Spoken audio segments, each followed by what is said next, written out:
Alright guys, so I just want to talk to you about one of the questions that you may find a bit difficult. It's question 4C from exercise 9.3. This is what it is. We've got a normal distribution. We've got mean is 1750. We've got our standard deviation is 165, or our variance is 165 squared. And the question asks you to find the probability that the modulus of x minus 1750 is less than 165. The modulus means whatever this result in here gives you, you turn it into a positive. So if you've got a negative number, like say negative 160, it would become positive 160. Okay, if you've got 160, positive 160, it remains positive 160. So we're trying to find the probability that a value x subtract 1750 is less than 165. The key to this question, it's a bit different from the others, is to recognize that this 165 is your standard deviation. Okay, so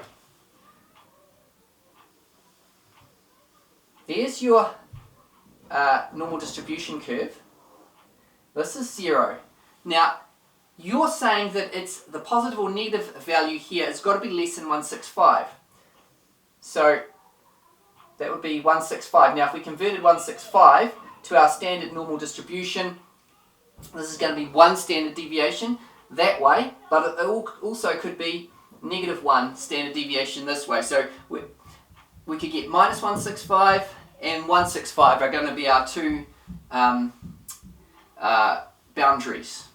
So we're trying to find this area here. So just to clarify, I know that 165 according to this is my standard deviation.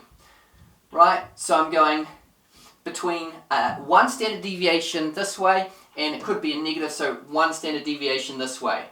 So just because I recognize this as standard deviation, I was able to just simply go to this here. Now, what is this area? Well, I could find all the black area. So here, here, here, here, here, here, here. And that would be phi 1. Okay? So phi 1. But then I would need to take away from that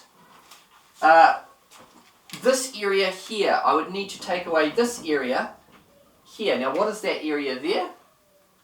So the black bit is phi 1, and that contains everything that way. But I need to get rid of this bit that I've shaded in rather roughly with red. I need to get rid of that too. Well, what is that? That means I just want to find phi 1 minus phi 1. So I'm going to do that plus 1 minus phi 1.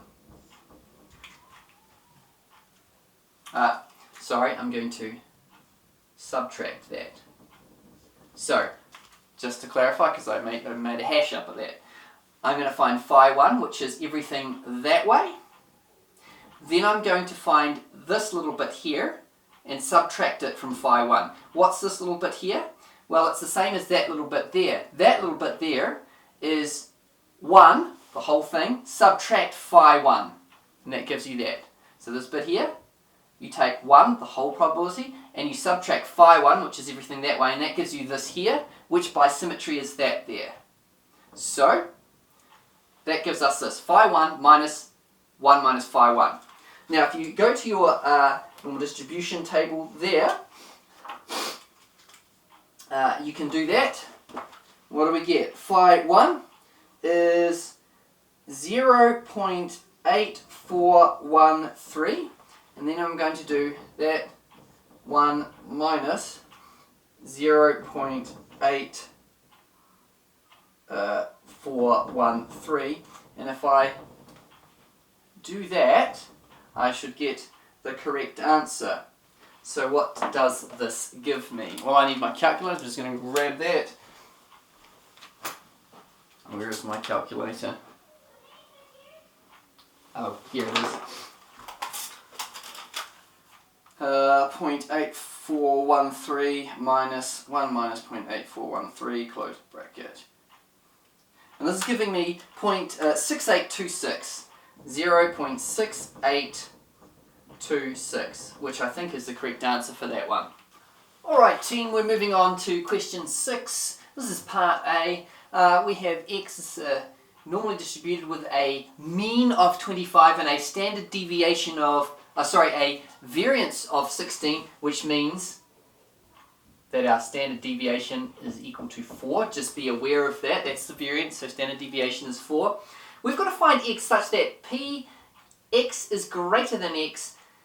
The chance of x being greater than x is 0.05.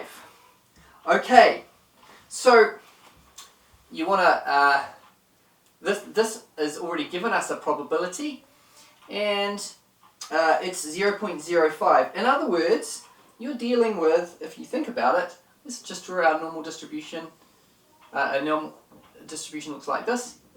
On a standard normal table, that's 0. We want the probability that value x is greater than x being 0.005. So we're looking way out this end here, and this bit here is 0.05. Okay?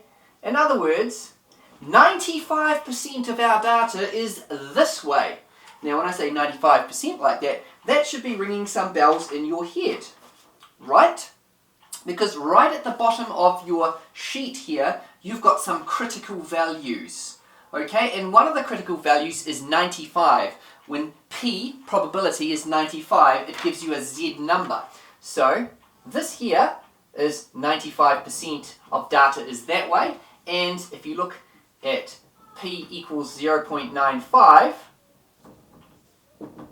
on your critical values, you find that Z is equal to 1.645 at that point, right? Now, that is your Z value. So, all we need to do now is figure out what x is going to be. So we're going to use this again. We've got Z equals x minus mu all over sigma. Now we know Z, 1.645 is equal to x, which I don't know. I do know my mean because that's 25, and I hate these chisel tips. Frustrating. Okay, and then sigma is 4. Now we just rearrange this, so x is equal to 4 times the Z number plus 25, and that gives me, when I chuck this into my calculator, I'm getting 31.58, I think. So 31.6 for that one. Alright, now the second part to this question, I'm just going to rub this out.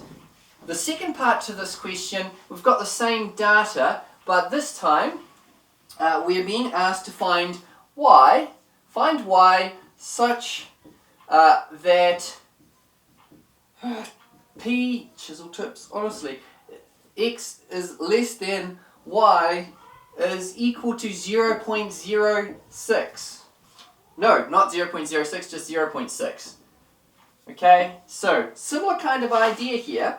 What we're trying to do, if we construct our normal curve like this, oh, it's a bit squashed, but you get the general idea. Here's 0. We want the probability that x is less than y to be greater than 0.6. So in other words, y has to be about here, so that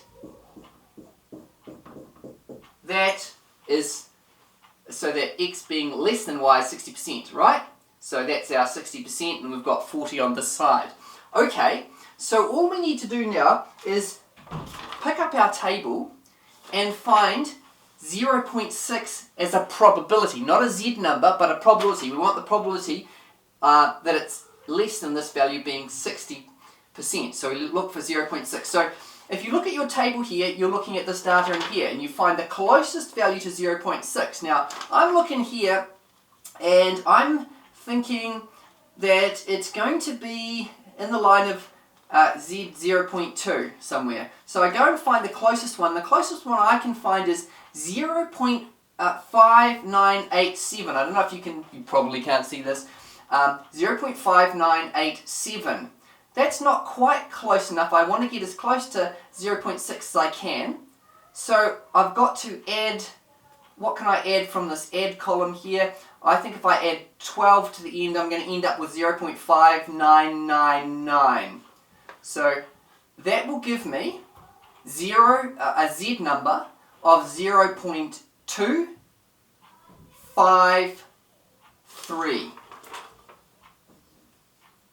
0.253. Please consult this sheet that I gave you, or your textbook which has this in it, and see if you can see how I got 0.253.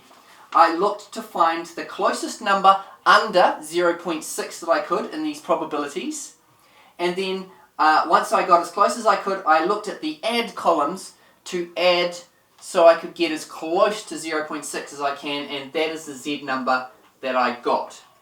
Okay, now I've got a Z number, I've got a mean, I've got a standard deviation, and now I can find out what Y is going to be. So, Z equals Y minus mu all over sigma, and my Z number is 0.253 is equal to Y, which I don't know, minus mu, which I'm saying is, what am I saying mu is? Oh, 25, and sigma is 4. Now, if you rearrange this, you get Y is equal to 4 lots of 0.253, chisels. It's a 0.253 plus 25, and this will give me, now when I did this before, I got 26.012.